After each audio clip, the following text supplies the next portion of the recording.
Iglesia, la gracia del Señor Jesucristo, el amor de Dios y la comunión del Espíritu Santo sean con todos vosotros. Es un placer para mí estar nuevamente conectados con ustedes para adorar y alabar a nuestro Señor, para cantar salmos a su nombre, para anunciar por la mañana su misericordia y su fidelidad cada noche, para que con tono suave, para que con tono alegre y para que con nuestro cántico y con nuestra adoración alegremos el corazón de nuestro Dios. Por cuanto me has alegrado, oh Jehová, con tus obras, en las obras de tus manos me gozo. Cuán grandes son tus obras, oh Jehová, cuán grandes son tus obras, oh Jehová. Por eso en esta tarde nos gozamos en darle la gloria y la honra a nuestro Señor y juntos, en una sola voz, en un mismo espíritu, como una sola iglesia, rogamos al Padre que esté con nosotros en este tiempo para adorarle, para que su paz sea con cada uno de nosotros. Muchos saludos para toda la iglesia de parte de su servidora Evelyn Hinojosa, y sé que nos gozaremos en el Señor y nos alegraremos en Él. Gloria sea a su nombre. Aleluya.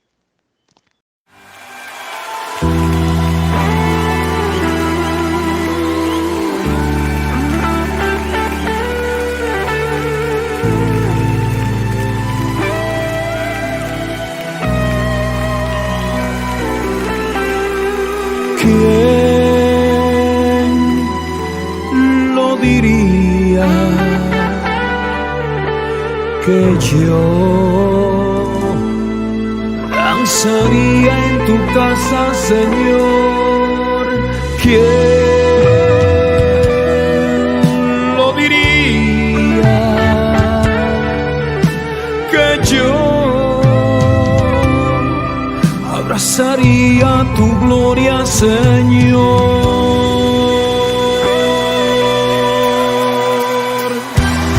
Así como el rey David perdió su compostura, vamos todos a perderla. ¿Cuántos dicen amén?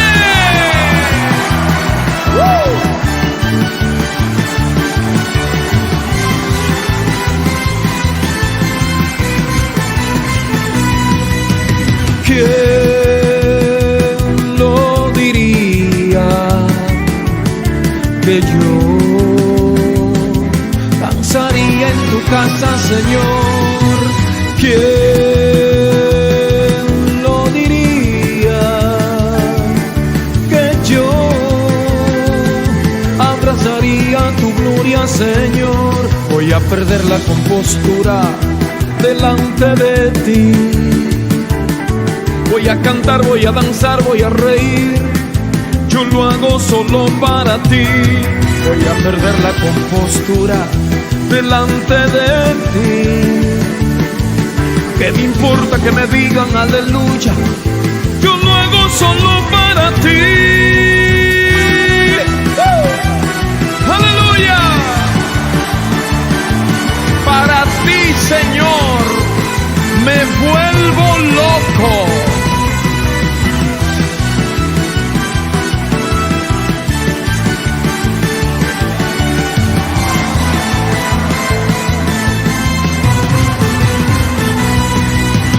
¿Quién lo diría? Que yo danzaría en tu casa, Señor. ¿Quién lo diría? Que yo abrazaría tu gloria, Señor. ¿Qué me importa que critiquen, que no entiendan, que me digan que estoy loco?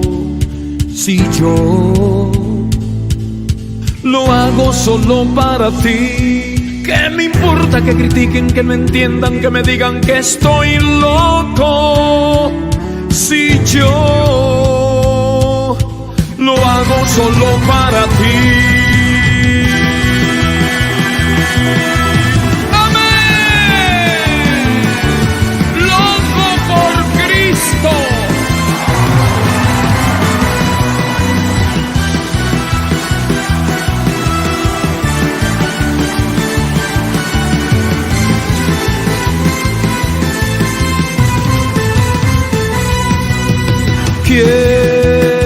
¿quién lo diría? Que yo danzaría en tu casa, Señor. ¿Quién lo diría? Que yo abrazaría tu gloria, Señor. Voy a perder la compostura delante de ti. Voy a cantar, voy a danzar, voy a reír. Yo lo hago solo para ti. Voy a perder la compostura delante de ti. ¿Qué me importa que me digan aleluya? Yo lo hago solo para ti.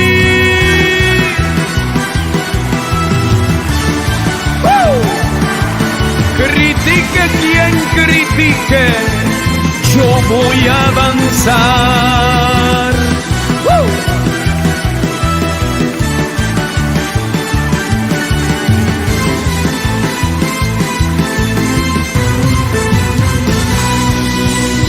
Todo el que perdió la compostura de un grito de victoria.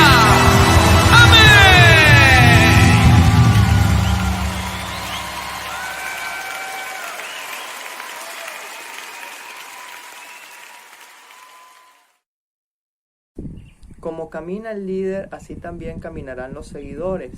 Todos tenemos la capacidad de comunicarnos y de influenciar de una forma u otra a los demás, una capacidad de liderazgo que Dios nos ha dado a todos y cada una de nosotros.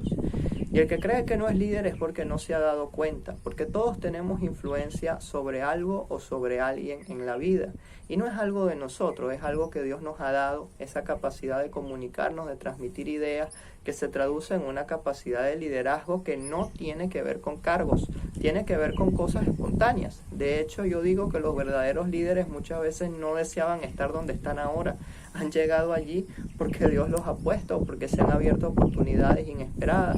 Y muchas veces en medio de esa posición de liderazgo, se tenga o no se tenga en forma de cargo, vale la pena analizar qué estamos haciendo, qué estamos transmitiendo, porque somos líderes de familia, somos líderes en un grupo de amigos, a veces somos líderes vecinales, líderes en una empresa, en alguna organización, incluso líderes de influencia nacional. ¿Qué estamos haciendo y qué estamos transmitiendo?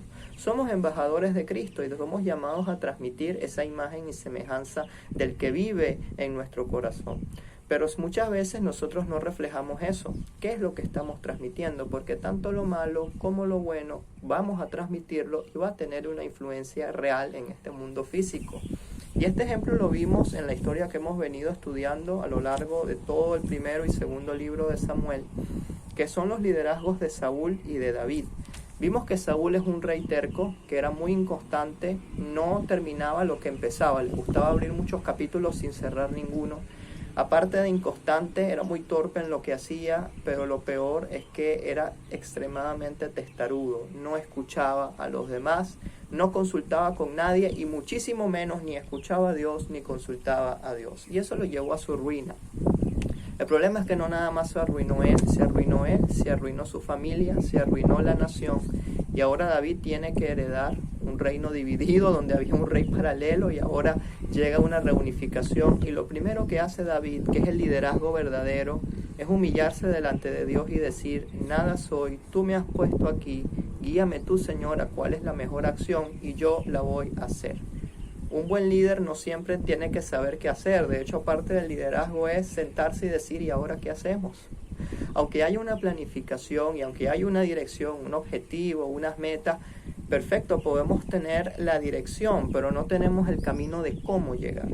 Y Dios es un Dios de estrategias que nos va a dar cómo llegar cuando nosotros lo sabemos escuchar.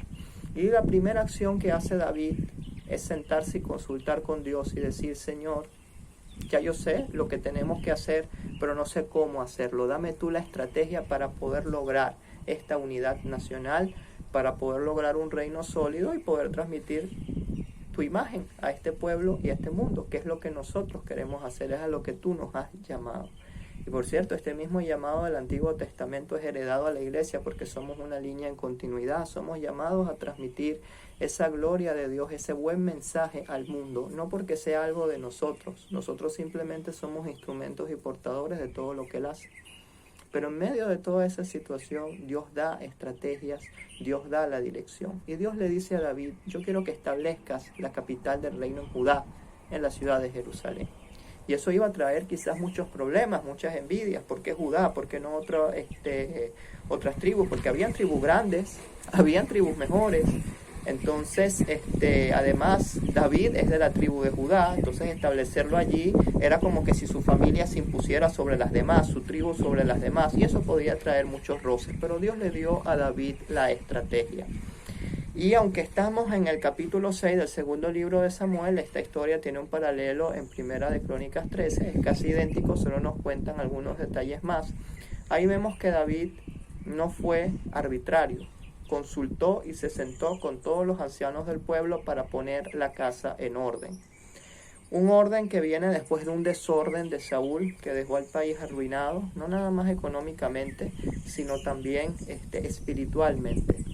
El arca del pacto que habían traído los filisteos en los bueyes todavía seguía en Kiriat Jearim. Y eso estaba así desde Primera de Samuel 6. Ahora llegamos a Segunda de Samuel 6, el libro completo, los capítulos completos, y todavía nadie se ocupó durante esos 40 años de decir, no es correcto que esta arca del pacto que represente esa relación de Dios con nosotros, que representa la santidad de Dios, esté allí botada en un pueblo fuera de su santuario, fuera de su lugar. Nunca Saúl se preocupó por honrar esa imagen de Dios. Eso estuvo allí botado.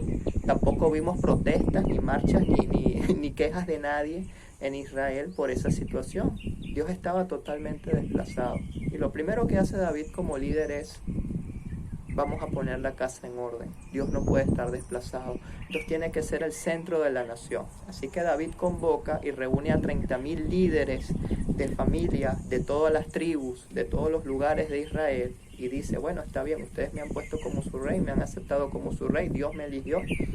Nosotros somos un solo pueblo, una sola nación, tenemos un solo Dios, no hay distinción de razas, ni de géneros, ni de etnias, porque Dios es uno para todos. Así que nosotros lo que necesitamos en este momento es un acto de unidad nacional donde Dios sea el centro. Así que David ordena el traslado del arca del pacto desde Kiriat Jearim, donde tenía años abandonada, hacia Jerusalén, el nuevo centro político, y allá en Jerusalén se le iba a crear su santuario. Pero no desmembró el santuario de Kiriat Jearim. Entonces ahí queda como una duda, una incógnita, ¿por qué David permitió esos dos santuarios? Y bueno, la palabra no nos dice el por qué, pero es algo que podemos deducir quizás fácilmente, es una especulación, ok, la palabra no lo dice, pero es que ya habían dos sumos sacerdotes. Durante esa generación el arca no es que se quedó abandonada, estaba siendo cuidada por los hijos de Sadoc, una parte de la dinastía sacerdotal, pero también el sumo sacerdote era Abiatar, el que estaba acompañando a David y tenía las piedras de Urim y el Turim con el que acompañaba. Entonces, si tenemos dos sumos sacerdotes en un país dividido que acaba de tener dos reyes, entonces puede ser delicado establecer de un solo golpe el centro es aquí o es acá.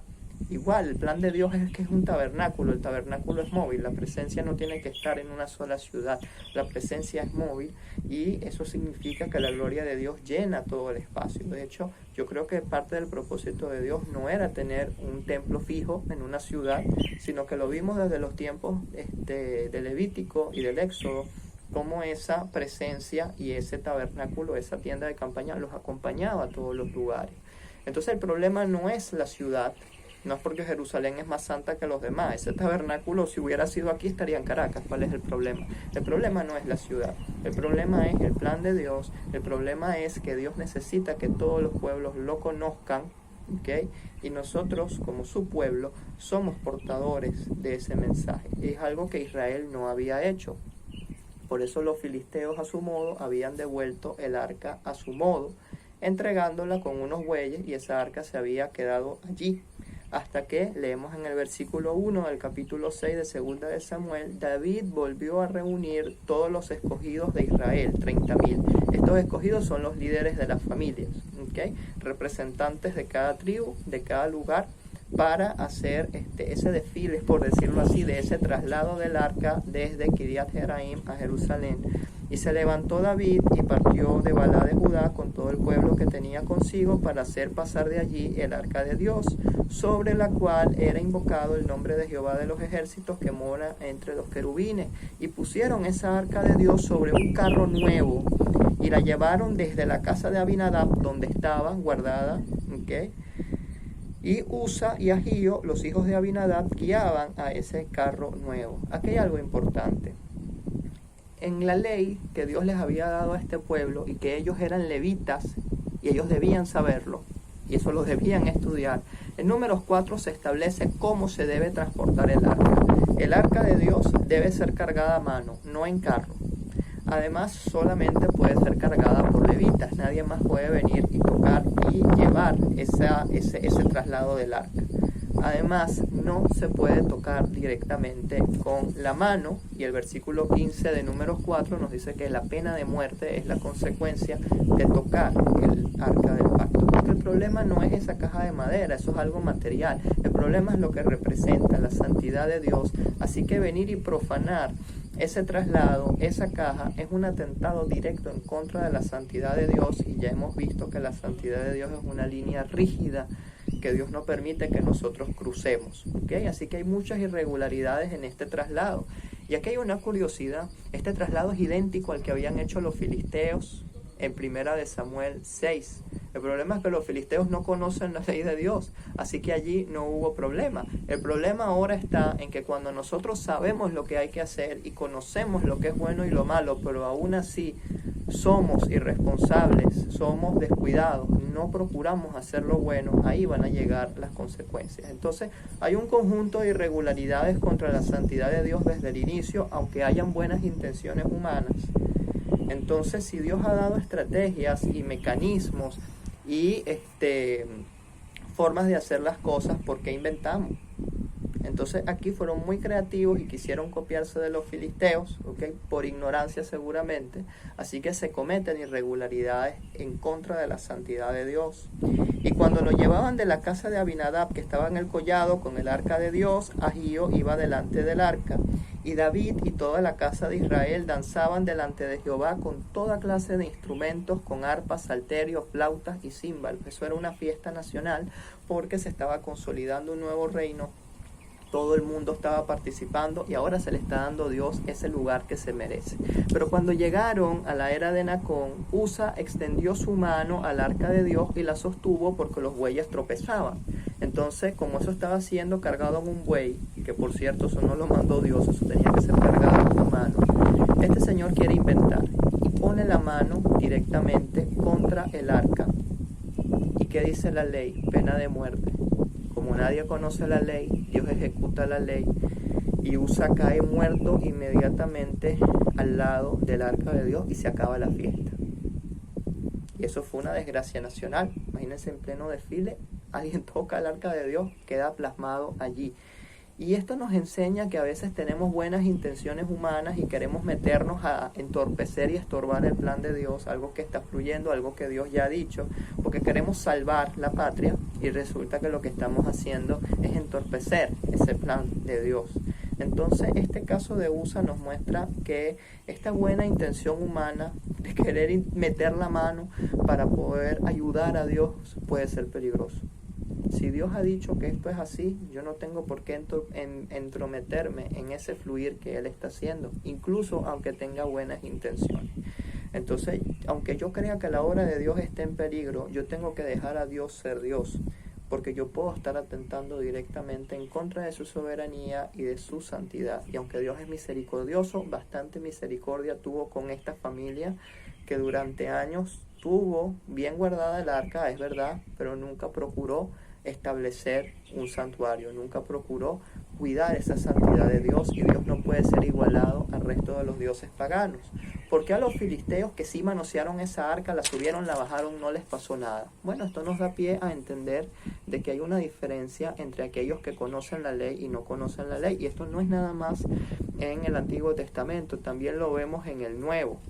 Es preferible no haber conocido nunca la ley que conocerla y ahora devolvernos atrás. Una vez que conocemos, no tenemos excusa para poder seguir siendo igual, para seguir en nuestras formas de vida antiguas, en nuestros pecados, en nuestros malos comportamientos, en nuestros malos hábitos, porque ya existe una ley que nosotros conocemos y que somos llamados a cambiar y a ejecutar. Nos guste o no nos guste, esa es la ley. Entonces nosotros estamos dispuestos a morir por nosotros mismos, como dice nuestro Señor, porque todo aquel que quiera seguir a Jesús tiene que tener o tomar 3 acciones: negarse a sí mismo, tomar la cruz y seguirlo. ¿Y cómo es eso? Morir a uno mismo simplemente es dejar atrás todo hábito, todo comportamiento, toda forma de pensar que no se ajuste a Él y a su evangelio. Todo aquel que quiera salvar su vida la perderá.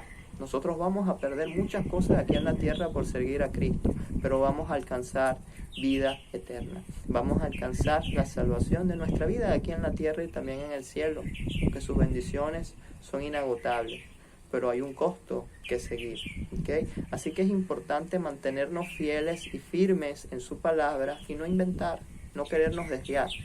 Entonces, si en Números 4 ya ellos tenían y debían saber, y seguramente conocían, y si no lo conocían, es irresponsabilidad de ellos en su actuar como levitas, cómo debe ser trasladada el arca.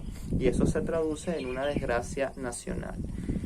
Y se entristeció David por haber herido Jehová a Usa, y fue llamado a aquel lugar Pérez Usa, significa el lugar donde Usa fue quebrantado. Y allí murió junto al arca de Dios. Y se entristeció David por haber herido Jehová a Usa, y fue llamado a aquel lugar. Así, y temiendo David a Jehová aquel día, dijo: como nosotros vamos a llevar el arca, ¿saben qué? Llévensela de regreso. Se la llevaron a casa de Obededom, un geteo, y estuvo en el arca de Jehová en casa de Obededom durante 3 meses, ¿ok? David dijo: ¿saben qué? Vamos a dejar esto así, dejen esa arca ya tranquila, porque David no pudo entender qué es lo que estaba mal. Y tuvo mucho temor de Dios, ¿ok? Un temor de miedo. Pero Dios demostró en su misericordia la bendición sobre la casa de este hombre, y durante esos 3 meses bendijo a Obededom y a toda su casa. Y David se entera de esto y entiende y dice: oye, Dios ha bendecido la casa de Obededom y todo lo que tiene a causa de esa arca. Entonces David fue y llevó con alegría el arca de Dios, porque entendió que el problema no era el arca, el problema no era Dios, el problema estaba en cómo estábamos haciendo las cosas, en cómo queríamos tratar a Dios como un juguete, cómo no tomamos en serio su santidad y no cumplimos sus normas. Así que ellos se arrepienten, cambian, y ahora sí, los que llevaban el arca de Dios habían andado 6 pasos, y él sacrificó un buey y un carnero engordado siguiendo la ley y todo lo que ya estaba estipulado, ¿ok? Y ahora vemos que es con paso, ahora sí la cargan, ahora sí entendieron que hay una ley que se debe cumplir, porque la santidad de Dios se debe respetar, y la interferencia humana en los planes de Dios puede ser muy peligrosa para nosotros. Entonces hay que dejar a Dios ser Dios, y muchas veces queremos entorpecer y estorbar algunos procesos que Dios tiene con nosotros, con algunas personas, y vemos el ejemplo de Usa como una advertencia en contra de eso. Y aquí David danzaba muy feliz con toda su fuerza delante de Jehová. Y estaba David vestido con un efod de lino. Cuando dice que danzaba delante de Jehová, se refiere que él estaba danzando delante del arca, ¿no? Abriendo paso como líder. Así David y toda la casa de Israel, todo el pueblo, conducían el arca de Jehová bailando juntos en sonido de trompeta. Así que David se hizo uno con el pueblo. Y eso es una característica muy importante del liderazgo. Un pastor tiene que oler a ovejas. Un líder tiene que oler a la gente que está acompañando, a la gente que está liderando, ¿okay? No puede ser el líder arriba y el pueblo abajo, aunque eso es lo que pasaba con la casa de Saúl. Ahora con David hay un cambio político, hay un cambio real, hay un cambio en todo el liderazgo, y ahora vemos a un líder de verdad alabando a Dios y honrando a Dios junto a su pueblo, que eso es exactamente la representación de lo que iba a venir a ser Cristo en el futuro. Por eso vemos por qué Dios también hizo el pacto con David y no con Saúl, porque hay un cambio en las actitudes de sus corazones. Y metieron pues el arca de Jehová y la pusieron en su lugar en medio de una tienda que David la había levantado. Y sacrificó David holocaustos y ofrendas de paz delante de Jehová como inauguración, ¿ok? Así que ya se trajo el arca a Jerusalén, se abrió ese templo, ¿ok? Que realmente todavía no era el templo, era un santuario, mejor dicho, el templo vendrá después. y ya en ese santuario comienzan a establecerse los cultos, las fiestas, las celebraciones, y es toda una fiesta popular. Y cuando David había acabado de ofrecer esos holocaustos y ofrendas de paz, bendijo al pueblo en nombre de Jehová de los ejércitos y repartió a todo el pueblo y a toda la multitud de Israel, así a hombres como a mujeres, cada uno un pan, un pedazo de carne y una torta de paz. Aquí hay una dignificación del papel de la mujer, porque en la cultura del Medio Oriente antiguo la mujer no tenía mucho rol. Aquí vemos cómo David no hace distinción de género, los trata a todos como un solo pueblo y le da tanto a hombres como mujeres esa comida, porque es una fiesta nacional y todo el mundo debía recordar ese gran día. Es un día enorme, espectacular para David. Así que David deja lo mejor para el final. Va a celebrar con su familia. Repartió todo el pueblo y a toda la multitud de Israel, y se fue todo el pueblo, cada uno a su casa, y David también se va a su casa a seguir celebrando, dándole gracias a Dios en oración, en cantos, en bailes. Y cuando David llega para bendecir su casa, esperando a la esposa que lo reciba con los brazos abiertos y le diga: viste, Dios estuvo contigo, Dios te ayudó, Dios te mostró todo. Muchas veces cuando estamos en una situación, Dios permite, ¿okay?, que el diablo utilice personas cercanas para herirnos, ¿okay? Y nada más y nada menos, todo el mundo estaba feliz menos la esposa de David. Mical se le acerca y le dice: muy bonito, qué honrado, lo dice en tono irónico, ¿no?, ha quedado hoy el rey de Israel, descubriéndose hoy delante de las criadas de sus siervos, como se descubre sin decoro un cualquiera. Lo que está diciendo es: bien bonito te quedó estar ahí con ese chusmero bailando con ellos, qué asco me das, tú no pareces rey, tú eres uno de ellos porque tú eres parte de, tú eras un pastor, prácticamente está atentando contra lo que él era. Y David le dice: sí, yo soy un pastor, yo soy humilde, yo soy un líder, este es mi pueblo, y por eso fue que delante de Dios, Dios me eligió a mí y no a tu papá para ocupar este lugar, y yo soy el rey, porque Dios lo ha puesto así. Y eso es lo que Dios quiere en un líder: humildad y no soberbia. Saúl jamás, por supuesto, hubiera bailado delante de nadie, ni siquiera tenía contacto con el pueblo, mucho menos hubiera traído el arca del pacto acá. Y vemos cómo en esa fiesta nacional, precisamente quien hiere a David es la persona más cercana, ¿okay? Porque así como Dios utiliza a la gente, también el diablo a veces tiene permiso de utilizar a la gente, y muchas veces esa gente cercana es la que más hiere y no celebra esos logros, y a veces hasta los entorpece. Pero David no se dejó robar esa alegría de Dios, porque lo más importante para él era Dios. Dios estaba por encima de lo que dijera la gente. Y viene y le dice: ¿sabes qué? Si esto para ti es humillarme, pues más me voy a humillar delante de Dios, aunque eso signifique que delante de tus ojos yo no valgo nada. A mí no me importa tu opinión, a mí me importa lo que diga Dios, porque Él es a quien sirvo y Él es el que me ha dado la vida, no tú. Yo te amo, tú eres mi esposa, pero primero es Dios, antes que todo lo demás. Por tanto, danzaré delante de Jehová y me haré más vil que esta vez. ¿Okay? Aquí, así como ella usó la ironía, él también usó la ironía. Ah, bueno, eso es malo, perfecto, prepárate porque me voy a volver peor, porque yo no voy a dejar de alabar, yo no voy a dejar de creer, yo no voy a dejar de servir, y no voy a dejar que tú me robes la alegría de que Dios me puso aquí y no puso a tu papá. Y sabes, ya entiendo por qué no puso a tu papá, porque es como tú. ¿Okay? Ese es prácticamente lo que le está diciendo a Mical. Y realmente lo que a ella le molestaba era que su esposo fuera un pastor con olor a oveja, que fuera un líder real que se había mezclado con el pueblo. No tanto el baile y el canto como algunas personas interpretan. Yo creo que el punto central es que ella se sintió también rebajada, porque se supone que ella es la reina. ¿Cómo es posible que su marido se esté juntando con los demás que se han creído?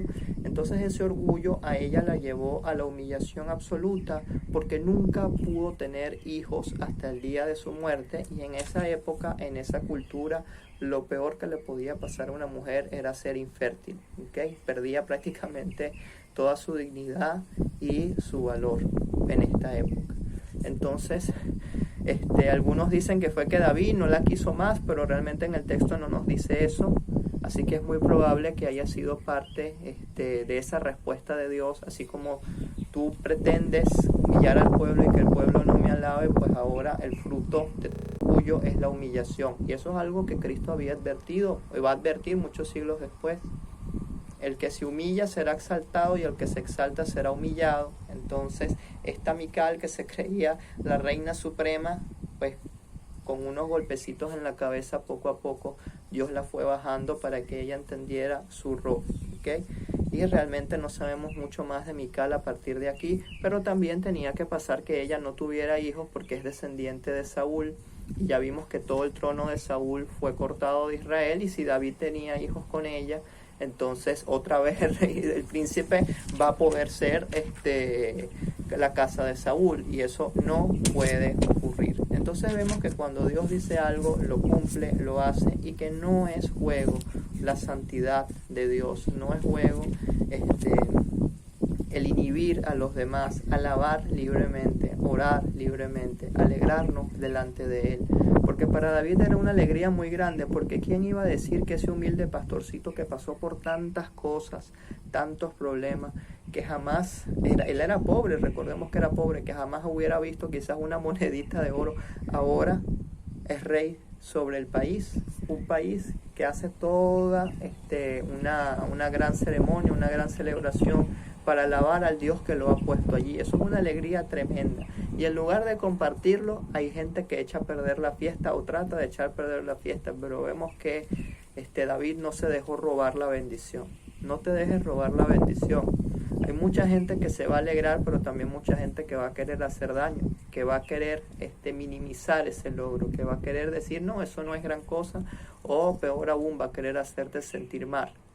Entonces David hubiera brincado, yo también hubiera brincado, cualquiera hubiera brincado de alegría viendo quiénes éramos y quiénes somos ahora en Dios.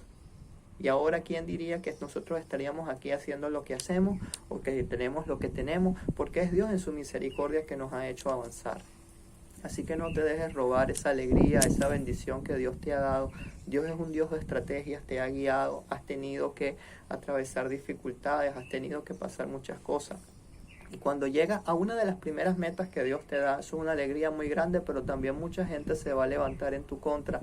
Pero sigue adelante y déjalos que hablen lo que quieran, y hazte más vil delante de Jehová, que es el único que importa.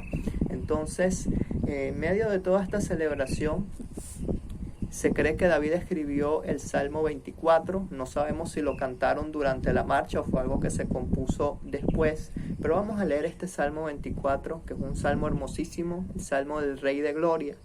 De Jehová es la tierra y su plenitud, el mundo y los que él habitan, porque él la fundó sobre los mares y la afirmó sobre los ríos. ¿Quién subirá al monte de Jehová y quién podrá estar en ese lugar santo? Nada más el limpio de manos y puro de corazón, el que no ha elevado su alma a cosas vanas, ni jurado con engaño. El problema es que todos hemos hecho esto, así que hay una necesidad de redención. Hay una necesidad de que alguien pague estas faltas por nosotros para poder entrar a ese lugar santo, a ese lugar santísimo, a esa presencia, a ese monte de Sión. Y ese es Cristo. Aquí nos está hablando del Rey de Gloria que va a entrar glorioso a Jerusalén, y eso lo va a cumplir Jesús. Él recibirá bendición de Jehová y justicia del Dios de salvación. Tal es la generación de los que le buscan, de los que buscan tu rostro, oh Dios de Jacob. Somos parte de esta generación. El mundo entero y muchas eras quizás lo han ignorado, pero somos parte de la generación adimensional, atemporal, que no distingue entre naciones, que buscan el rostro activamente de Dios. Somos parte de esto, pues entonces podremos entrar en ese lugar por medio de la sangre del Cordero, porque, como bien dice el resto del Salmo, esa entrada es triunfal, porque Él es nuestro Rey, Él es el Rey que nos redime, Él es el Rey que abre camino. Alzado puertas vuestras cabezas, y alzaos vosotras puertas eternas, y entrará el Rey de Gloria. ¿Quién es este Rey de Gloria? Jehová el fuerte y valiente, Jehová el poderoso en batalla. Alzado puertas vuestras cabezas, y alzaos vosotras puertas eternas, porque entrará el Rey de Gloria. ¿Y quién es este Rey de Gloria? Jehová de los ejércitos. Él es el Rey de la gloria, Jesucristo, el Mesías y Salvador. Él es el Rey de la gloria, que entra cuando esas puertas viejas que no sirven se abren. Y esto se cumplió en los evangelios y se cumple en nuestras vidas. Cada vez que las viejas y podridas puertas de nuestro corazón abren sus puertas para que entre el Rey de la Gloria. Déjalo entrar, y si crees que lo has dejado entrar, pues dale espacio en tu vida. Consúltale, pregúntale, ora y sigue adelante y no decaigas, porque Él es el Rey de Gloria que te acompaña en medio de todas las situaciones, en medio de todas las crisis y los problemas. Los problemas van a seguir viniendo, no van a faltar, pero con nosotros está el Rey de Gloria que nos va abriendo el camino y que nos guía a hacer las cosas correctas, con tal de que nosotros sigamos adelante cumpliendo esas 3 órdenes que Cristo nos dio. Negarnos a nosotros mismos, tomar la cruz y seguirlo, y así como Él murió a sí mismo por amor a nosotros, nosotros también morimos a nosotros mismos, a nuestras pasiones, a nuestros pensamientos, por amor a Él, y predicamos el mensaje por amor a nuestros hermanos, por amor a otros seres humanos, para que ellos también descubran y entiendan lo maravilloso que es perder la vida por Cristo. Sigamos adelante.